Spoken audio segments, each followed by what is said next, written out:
is when I get fucking arrested for my first drunk driving. You know, and so they fucking take me into you don't even have to, Miami-Dade you could just watch that and just jail. position it. And I'm in the holding cell there, and one How's of the that? fucking, like, correctional officers in the jail looks at my fucking cast and says, that cast is a potential weapon. It should be You know, broadcast. like, It should they- say like, broadcasting. Like, if I get into a and fight you see, in the see holding people like cell, clicking now in and I'm out. gonna have an unfair advantage because I've got this Maybe it's cast not on my happening arm. yet, but so they're maybe like, it will, you maybe it can't be won't. in this fucking holding cell. You have to go in to this gnarly fucking like crazy fucking, you know, cell with like all the people who are in here for the longest stretch of time. Oh God. You know, and like this, the first thing I had to do was go and get naked and take a fucking shower in the back of this big cell with all these bunk beds and all these fucking creepy assholes. And I'm like, this sucks, man.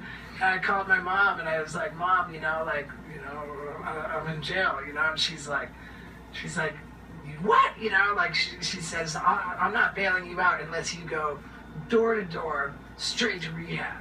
And I'm like, okay. So I went to rehab like in 1995.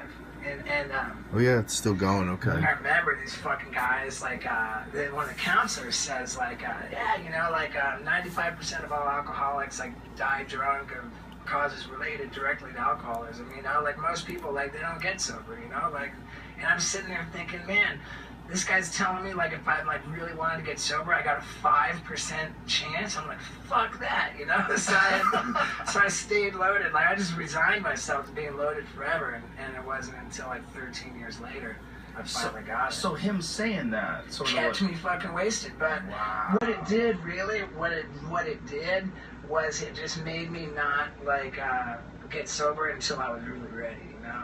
I think it's what made you really ready? Well, I mean, fuck, I got, like, Knoxville pulled an intervention on me, and, like, That's when you know you fucked up. I know, that's one Johnny of my... Knoxville steps in and goes, dude, that's one of my you're too oldest crazy. jokes. Yeah, you know you got a problem when that's your interventionist, you know? What was going on then? He had to step in. Well, I had this, like, fucking mass email thing, and I was, like, broadcasting my downward spiral in, like, fucking real time to, like, you know, 200 of the most, like, you know, influential fucking people in the entertainment industry who had the misfortune of giving me their info, you know, and it was just like more fucked up, and it just kept getting worse and worse, and I got arrested for like you know, felony cocaine possession. That was another one of my fucking arrests. What's felony cocaine possession? You have a Well, certain there's no amount? such thing as misdemeanor cocaine possession. Not even like a little bit? Nah, like you got a little, it's a felony, yeah. Whoa. But I got evicted, I got, you know, arrested, you know, like, this is when I had, like, my neighbor in this apartment building I lived in was always calling the cops because I deserved it. You know, like, he was a lawyer, and I'm like an asshole, and I'm always making all this noise, so the cops are always coming. But typically they would get to my apartment and they'd be stoked. They'd be like, oh, no way, Steve, oh, cool, man, have a good night. And so like, they would take off, you know, they would play nice, and they'd go, yeah, I'll be here. But this guy's just fucking, his life was misery because of me. But the thing was that, like, because I was such a fucking, you know, loaded asshole with all my fucking drugs and fucking being wasted, I was just became particularly mad at him for always calling the cops on me. So like, I'd like fucking take like a baseball bat and like pound his door or whatever, like, fuck you, call the cops, you know, like, no. And I was like, I was like, you know, I was like pounding on the wall that separated our apartments, like, all the time. It's like, how do you like that, fucker? You know, how do you like that? And I pounded on the wall so hard that I fucking actually pounded a hole through the wall where I'm looking into his apartment. Wow. You know, and you could see his apartment. You punched through both sides. I punched. Yeah, I was looking at him. Oh my god. Yeah, well, I mean, the thing was that I pounded enough, and then I took a broomstick and fucking just pounded and pounded and pounded until I got through. You know, so now he calls the cops, and they actually have to arrest me for for whatever, fucking vandalism, you know, like, it was a misdemeanor, but I've now vandalized his property by pounding through the wall. So they come to arrest me, and this time it doesn't matter if they're stoked or whatever, like, you know, and I'm so blown out on fucking ketamine, and I don't know what's going on, and I got fucking bag of cocaine in my pocket, and like, and I open up the door, like, I'm shirtless, I have no shoes on, and a bag of cocaine in my pocket, and I'm out of my mind, and they're like, hey, we're taking you to jail because we have to arrest you for vandalism, and like, it's gonna be cold, and so I, like, as a courtesy, like, you can go in there and put on a shirt and put on some shoes. And I'm like, fuck a shirt and fuck some shoes.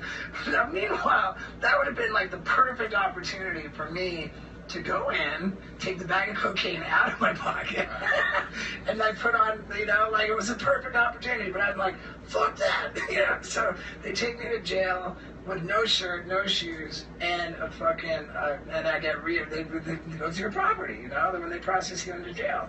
And so they pull out the bag of cocaine, and they re-arrest me at the jail. Oh my God. So I'm in there for like 3 days or something, and it's on the news, and then the apartment building's fucking over me, even though I rented 4 apartments in the building. Why did you rent 4? Because one was a skate park.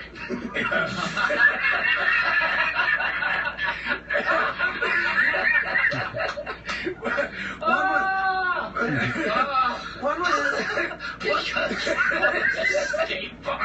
was a skate park. One was like sort of like my buddies. Like my one guy who edited my videos and stuff. It was kind of an office. I had this like assistant chick who was just such a fucking joke. I mean, her job was just to tell people that she couldn't find me and constantly change my flights because I would always miss my flights, you know. She was like travel agent at best, but I had an apartment for her, and then I had my bachelor pad, so it was 4. And still, the fucking apartment's like, get the fuck out. When you're renting 4 apartments and then you still get evicted, like, that's when you know you fucked up. Well, especially when one of them was a skate park. Right. I know, but it was like the next to it on one side was a fucking like Russian hooker operation. Oh. So they weren't complaining. You know, they had dudes coming in to fuck these hookers all day long. Where did you live? Specifically, right across the street. Do you get discount still? Do you know anybody? I don't know. This was a long time ago, but it was right across the street from Rock and Roll Roust. Oh, right in the midst. Yeah, I mean, right on the part of Sunset Boulevard. That's a dangerous place to live. And the lawyers live in there? He's probably shady. Take a look at him closer. I don't know that I ever actually met him. Probably, I mean, yelling like through the door, like whatever, maybe like something I wouldn't recognize. Thank you, Do you feel like you want to go back and apologize to him? I tried. Did you? I tried. I actually had his email.